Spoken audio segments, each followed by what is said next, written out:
Hi friends, இது இன்னைக்கு முட்டை மிட்டாய் தாங்க செய்ய போகிறோம். இது ரொம்ப பழைய வீடியோங்க.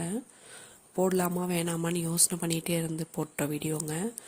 பால்கோவா வீட்லேயே நான் செஞ்சேங்க, சர்க்கரை சேர்க்காம.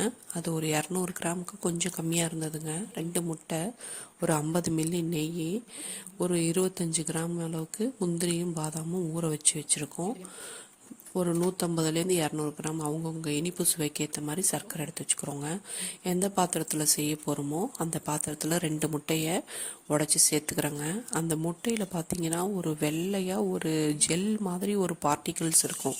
அதுதானே ரொம்ப ஸ்மெல் கொடுக்கக்கூடியது. அதை எடுத்துட்டோன்னா ஓரளவுக்கு ஸ்மெல் நமக்கு அந்த முட்டை மிட்டாயில் வராமல் இருக்கும். சும்மா லைட்டாக பீட் பண்ணால் போதுங்க. முட்டையை ரொம்ப அடிக்க வேண்டாம்.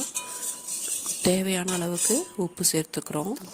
அதுலேயே அந்த 50 மில்லி நெய் வச்சுருந்தோம் இல்லைங்களா, அதில் ஒரு கொஞ்சம் கிண்ணத்தில் வச்சுட்டு மீதியை மட்டும் சேர்த்தா போதுங்க. அதோடவே சர்க்கரையும் சேர்த்துக்கிறோம், அதோட பால்கோவையும் சேர்த்துக்கிறோம். இதெல்லாம் சும்மா நம்ம லைட்டாக கலந்து கொடுத்தா போதும். கட்டியாக இருந்தால் கூட பிரச்சனை இல்லைங்க. நம்ம ஸ்டவ்வில் வச்சு கிளறி கொடுக்கும்போது எல்லாமே மெல்ட் ஆகிடுங்க. அதனால் இப்போ வெளியில் தான் வச்சு ஸ்டவ் ஆன் பண்ணாமல் தான் கலக்கிட்டுருக்கோம். இப்போ முந்திரியும் பாதாமும் அரைச்சிக்கிறோம். பாதாம் தோல் நீக்காமல் தாங்க அரைக்கணும்.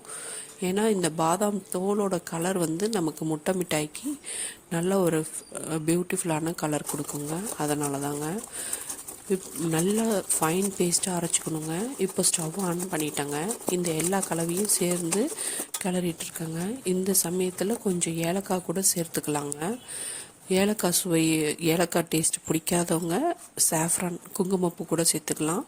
ஏன்னா அந்த முட்டை கவிச்சல் நமக்கு கம்மியாக வரணும், அதுக்காக தான். இது கொஞ்சம் ஓரளவுக்கு நல்லா கலந்து வர வரைக்கும் நல்லா கிளறிட்டே இருக்கணுங்க, கைவிடாமல். எதுவும் அடி பிடிக்காமல் கட்டி விடாமல். இந்த டைமில் கொஞ்சம் நெய்யை ஆட் பண்ணிக்கிறோங்க. இந்த ஓரளவுக்கு இந்த மாதிரி கொஞ்சம் இதுக்கும் கொஞ்சம் முன்னாடியே கூட ஸ்டவ் ஆஃப் பண்ணிக்கலாங்க. நான் கொஞ்சம் திக்கானதுக்கப்புறம் ஆஃப் பண்ணிட்டேங்க. எந்த பாத்திரத்தில் செய்ய போகிறோமோ அதில் ஆயில் இல்லைன்னா நெய்யால் க்ரீஸ் பண்ணிக்கிறோங்க. அதில் இந்த பேட்டரை சேர்த்துக்கிறோங்க. நல்லா டேப் பண்ணிவிட்டு குக்கரை ப்ரீ ஹீட் பண்ணி வச்சுருந்தாங்க. நல்லா ரொம்ப நேரம் ஹீட் பண்ணி வச்சுருந்தாங்க. அதில் ஒரு ஸ்டாண்ட் வச்சு அதில் இந்த பாத்திரத்தை வச்சு ஒரு 40 நிமிஷத்துக்கு மேலே தாங்க நான் குக் பண்ணேன். ஒரு ஸ்டிக் இல்லைன்னா நைஃப் விட்டு பார்த்தீங்கன்னா உங்களுக்கு வெந்திருக்கா வேகலையான்னு தெரியும். அதில் ஒட்டாமல் வந்ததுன்னா நல்லா வந்துருச்சுன்னு அர்த்தம். இதோ ரெடி ஆயிடுச்சுங்க. நீங்களும் ட்ரை பண்ணி